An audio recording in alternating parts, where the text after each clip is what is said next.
clear. Now clear. 3, 2, 1, fire. On May 16, 1958, the Wahoo blast unleashed a nuclear detonation.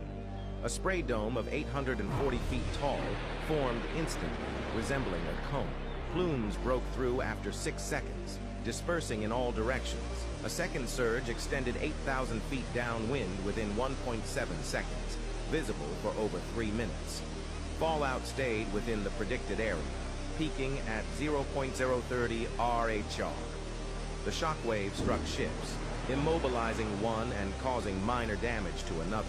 Radiation levels of 5 RHR were recorded 1 hour and 10 minutes post-blast.